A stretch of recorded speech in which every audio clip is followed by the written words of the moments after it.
Next year's iPhone 17 lineup might be getting a huge RAM boost, according to Digital Chat Station, as reported on Tuesday, April 29, 2025, all iPhone 17 models could feature 12 GB of RAM.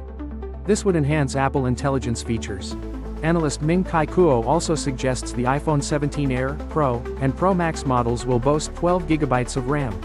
The base iPhone 17 RAM is still in consideration based on overcoming potential supply chain issues, with a final decision in May.